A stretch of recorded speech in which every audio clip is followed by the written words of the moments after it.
Hello, kitchen and care by അമ്മുവിൻ്റെ പുതിയ എപ്പിസോഡിലോട്ട് സ്വാഗതം. ഇന്നൊരു ചെറുനാരങ്ങ അച്ചാറിൻ്റെ റെസിപ്പി ആയിട്ടാണ് വന്നിരിക്കുന്നത്. തീരെ കയ്പില്ലാതെ ഒരുപാട് വിനാഗിരി ഒന്നും ചേർക്കാതെ ഒരു അച്ചാർ എങ്ങനെ ഉണ്ടാക്കാമെന്നാണ് ഇതിലൂടെ കാണിക്കുന്നത്. അപ്പം ഞാൻ അതിനായിട്ട് ഒരു കൈപ്പിടി അളവ് വെളുത്തുള്ളി, 4 പച്ചമുളക്, കുറച്ച് ഇഞ്ചി പീസ്, അതുപോലെ തന്നെ 2 തണ്ട് കറിവേപ്പില എടുക്കുന്നുണ്ട്. ആദ്യം ഇവയെല്ലാം ഒന്ന് ചെറുതായി അരിഞ്ഞെടുക്കാം, ഇഞ്ചിയും വെളുത്തുള്ളിയും പച്ചമുളകും.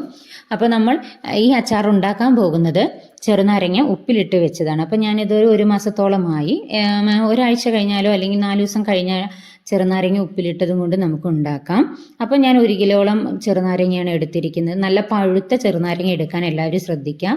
പച്ചയായിട്ടുള്ള ചെറുനാരങ്ങ എടുക്കുമ്പോൾ നിങ്ങൾക്ക് കയ്പ്പ് അച്ചാറിൽ വരാനുള്ള ചാൻസ് കൂടുതലാണ്. അപ്പോൾ പരമാവധി നല്ല പഴുത്ത മഞ്ഞ കളറുള്ള ചെറുനാരങ്ങ എടുക്കാൻ ശ്രദ്ധിക്കുക. അതുപോലെ തന്നെ ഉപ്പിലിട്ട് വയ്ക്കുമ്പോൾ നമ്മൾ അതിൻ്റെ കഴുകി കഴിഞ്ഞതിന് ശേഷം ചെറുനാരങ്ങ നന്നായിട്ടൊരു തുണി വെച്ച് തുടച്ചെടുക്കാനും ശ്രദ്ധിക്കണം. എന്നിട്ട് ഉപ്പ് തിരുമ്മി മാത്രം വെച്ചാൽ മതി. അപ്പോൾ അതിൽ ഉപ്പ് പിടിച്ച് അതിൽ നല്ലൊരു ഉപ്പിലിട്ട ചെറുനാരങ്ങ ആവും. അതാണ് നമ്മൾ ഇതിലോട്ട് അച്ചാറുണ്ടാക്കാൻ പോകുന്നത്. അപ്പോൾ നമുക്ക് വെളുത്തുള്ളിയും ഇഞ്ചിയും എല്ലാം അരിഞ്ഞെടുത്തിട്ടുണ്ട്. അതുപോലെ കുറച്ച് ഉലുവ വറുത്തതൊന്ന് പൊടിച്ചെടുക്കുന്നുണ്ട്. അപ്പോൾ നമ്മൾ ഉലുവ വീട്ടിൽ കുറച്ച് കൂടുതൽ പൊടിച്ച് വെച്ചിട്ടുണ്ടെങ്കിൽ നമ്മുടെ സാമ്പാർ ഉണ്ടാക്കുമ്പോഴോ അല്ലെങ്കിൽ മോരുകറിയൊക്കെ ഉണ്ടാക്കുമ്പോൾ നമുക്ക് അതിലോട്ട് ഇട്ടാൽ ഒന്നുകൂടി കറികൾക്ക് ടേസ്റ്റ് കിട്ടും. അതുപോലെ തന്നെ അച്ചാർ പൊടിയും മുളക് പൊടി എടുക്കുന്നുണ്ട്. കാശ്മീരി ചില്ലി പൗഡറൊന്നുമല്ല എടുക്കുന്നത്, സാധാ നോർമൽ മുളക് പൊടിയും അച്ചാർ പൊടി എടുക്കുന്നുണ്ട്. അതുപോലെ തന്നെ മഞ്ഞൾപ്പൊടിയും കായപ്പൊടിയും എടുക്കുന്നുണ്ട്.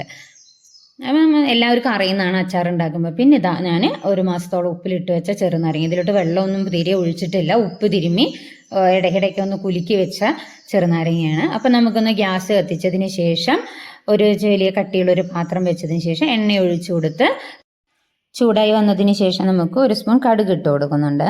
അപ്പോൾ നമുക്കത് പൊട്ടി വന്നതിന് ശേഷം വെളുത്തുള്ളിയും ഇഞ്ചിയും പച്ചമുളകും ഇട്ടൊന്ന് മൂപ്പിച്ചെടുക്കാം. ഇപ്പം ഞാൻ ആദ്യം തന്നെ കറിവേപ്പില ഇടുന്നില്ല ഇതിലോട്ട്, കാരണം ഒരുപാട് മുരിഞ്ഞ് കറുത്ത് പോകുന്നുണ്ടാന്ന് വിചാരിച്ചിട്ട് ആദ്യം തന്നെ ഇടുന്നില്ല. അപ്പം ഇഞ്ചിയും വെളുത്തുള്ളിയും പച്ചമുളകും ഇട്ടൊന്ന് മൂപ്പിച്ചെടുക്കാം. അതിനുശേഷം മാത്രം നമ്മൾ ഈ കറിവേപ്പില ഇട്ട് കൊടുക്കുന്നുള്ളൂ. അപ്പോൾ ഇതുവരെ സബ്സ്ക്രൈബ് ചെയ്യാതെ കാണുന്നവരാണെങ്കിൽ ഒന്ന് സബ്സ്ക്രൈബ് ചെയ്തൊന്ന് സപ്പോർട്ട് ചെയ്യണേ. ഈ വീഡിയോ ഇഷ്ടപ്പെട്ടാൽ ഒന്ന് ലൈക്ക് ചെയ്യണം. അപ്പോൾ അതാ നന്നായി ഒന്ന് മൂപ്പിച്ചെടുക്കാം നമുക്ക് കേട്ടോ. ഒന്ന് നന്നായി മൂത്ത് വരുമ്പോൾ മാത്രം നമുക്ക് കറിവേപ്പില ഇട്ട് കൊടുക്കാം. അപ്പോൾ എന്താ വെച്ചാൽ ഓവറാ കരിഞ്ഞൊരു ഇത് വരണ്ടെന്ന് വിചാരിച്ചിട്ടാണ് ഞാൻ ആദ്യം തന്നെ കറിവേപ്പില ഇട്ട് കൊടുക്കാത്തത്. അപ്പോൾ അതാ നല്ല ബ്രൗണിഷ് കളറായിട്ട് വന്നിട്ടുണ്ട്. അപ്പോൾ നമുക്കിനി കറിവേപ്പില ഒന്ന് ഇട്ട് കൊടുക്കാം. അപ്പോൾ നമ്മൾ ഇതിലോട്ട് പൊടികൾ ഇടുന്ന സമയത്ത് എല്ലാവരും ആദ്യമായി അച്ചാർ ഉണ്ടാക്കുന്നവരാണെങ്കിൽ ഒന്ന് ശ്രദ്ധിക്കേണ്ട കാര്യം, ഫ്ലെയിം ഒന്ന് കുറച്ച് വെക്കാൻ ശ്രദ്ധിക്കുക. കുറച്ച് വെച്ചതിന് ശേഷം മാത്രം നമ്മൾ പൊടികൾ ഇതിലോട്ട് ഇട്ട് കൊടുക്കാം. അതിൻ്റെ മൂപ്പ് കൂടി പോയാൽ നമുക്ക് അച്ചാറിൻ്റെ ഒരു ടേസ്റ്റും കളറും തന്നെയൊക്കെ ഒന്ന് മാറിപ്പോവും. അപ്പോൾ അതുകൊണ്ട് നമുക്ക് ഒന്ന് ശ്രദ്ധിക്കേണ്ട കാര്യം, അത്ര നേരം ഫ്ലെയിം കൂട്ടി വെച്ചിരിക്കുന്നത് ഒന്ന് നന്നായി കുറച്ച് വെച്ചിട്ട് പൊടികൾ ഇടാൻ ശ്രദ്ധിക്കുക. അപ്പോൾ അത് കറിവേപ്പില ഇട്ട് അത് കറിവേപ്പില ഒന്ന് മുരിഞ്ഞ് വന്നാൽ നമുക്ക് ബാക്കി പൊടികൾ ഇട്ട് കൊടുക്കാവുന്നതാണ്.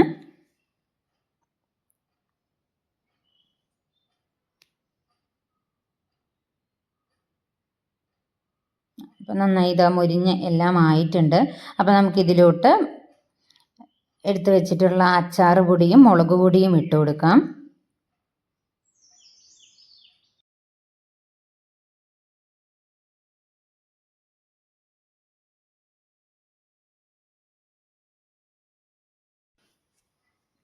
ഫ്ലെയിം ഒന്ന് കുറച്ച് വയ്ക്കാൻ എല്ലാവരും ശ്രദ്ധിക്കണം. അപ്പോൾ നമുക്കിതാ അതിലോട്ട് മഞ്ഞൾപ്പൊടിയും കായപ്പൊടി ഇട്ട് കൊടുക്കുന്നുണ്ട്. ഇപ്പം തന്നെ ഒരു എണ്ണയിൽ മൂക്കുന്ന ഒരു മണം വരുന്നത് ഉണ്ട്. അപ്പോൾ അതിൻ്റെ കൂടെ ഉലുവ വറുത്ത പൊടി ഇട്ടപ്പോഴേക്കും ഏകദേശം അച്ചാറിൻ്റെ ഒരു നല്ലൊരു മണം ഇവിടെ ഫീൽ ചെയ്യാൻ തുടങ്ങിയിട്ടുണ്ട്. ഇതിലോട്ട് നമുക്ക് ഒരു കുറച്ച് വിനാഗിരി ഒഴിച്ചു കൊടുക്കാം കേട്ടോ. അപ്പോൾ ഫ്ലെയിം ഒന്ന് കുറച്ച് വയ്ക്കാൻ എല്ലാവരും ശ്രദ്ധിക്കുക.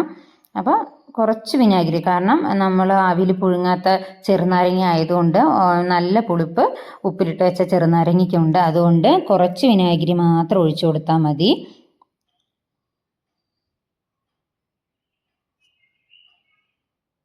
ഇനി നമുക്കിത് ഒന്നില്ലെങ്കിൽ ചെറുനാരങ്ങ ഒരു പാത്രത്തിലോട്ട് ഇട്ടിട്ടുണ്ടെങ്കിൽ അതിലോട്ട് ഈ മസാലക്കൂട്ട് ഇടാം, അല്ലെങ്കിൽ ഇതിലോട്ട് ഇട്ടിട്ട് വാങ്ങി വയ്ക്കാവുന്നതാണ്. ചൂടാക്കേണ്ട കാര്യമില്ല കേട്ടോ. അപ്പോൾ അതൊന്ന് ശ്രദ്ധിക്കുക എല്ലാവരും. അപ്പോൾ നന്നായി ഒന്ന് നന്നായി ഒന്ന് ഇളക്കി കൊടുക്കാം. അതുപോലെ തന്നെ ഉപ്പിൻ്റെ അളവ്, അതായത് ഈ മസാലക്കൂട്ടിനുള്ള ഉപ്പ് ഞാൻ ഇട്ട് കൊടുക്കുന്നുണ്ട്. നമ്മൾ ചെറുനാരങ്ങയിൽ ഓവർ ഉപ്പാണെങ്കിൽ ഇട്ട് കൊടുക്കേണ്ട കാര്യമില്ല. ഞാൻ അതിന് മാത്രം ആ ചെറുനാരങ്ങയ്ക്ക് വേണ്ട ഉപ്പ് മാത്രമേ ഇട്ടിട്ടുള്ളൂ. അപ്പോൾ അതുകൊണ്ട് ഈ മസാലക്കൂട്ടിന് വേണ്ട ഉപ്പും കൂടി ഇട്ട് കൊടുക്കുന്നുണ്ട്. ഇനി നമുക്ക് ഫ്ലെയിം ഓഫ് ചെയ്തതിന് ശേഷം ചെറുനാരങ്ങ ഇതിലോട്ട് കൊട്ടിക്കൊടുക്കാവുന്നതാണ്.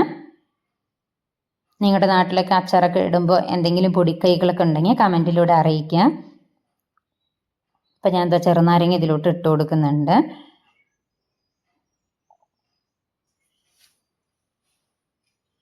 അപ്പം നല്ല ചോറിൻ്റെ കൂടിയും ബിരിയാണിയുടെ കൂടിയോ അല്ലെങ്കിൽ കഞ്ഞിയുടെ കൂടിയൊക്കെ പറ്റിയൊരു നല്ലൊരു ചെറുനാരങ്ങൻ്റെ റെസിപ്പിയാണ് ഞാൻ ഷെയർ ചെയ്തിരിക്കുന്നത്. ഇഷ്ടമായ എല്ലാവരും ഒന്ന് ലൈക്ക് ചെയ്യുക, ഒന്ന് ഷെയർ ചെയ്യുക.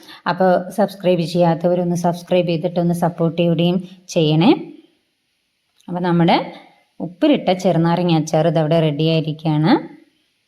നന്നായി മിക്സ് ചെയ്ത് നമുക്കിതൊന്ന് കൊടുക്കാം. എല്ലാവിടെയും ഒന്ന് മസാല മുളക് പൊടിയുടെയൊക്കെ എല്ലാം എത്താൻ വേണ്ടിയിട്ടൊന്ന് നന്നായി ഇളക്കി കൊടുക്കുന്നുണ്ട്.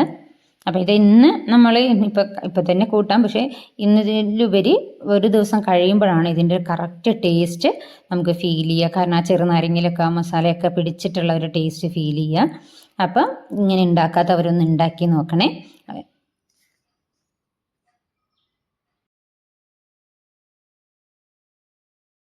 അപ്പോൾ ഇതാ നല്ല ഉപ്പിലിട്ട ചെറുനാരങ്ങ അച്ചാർ റെഡിയായി.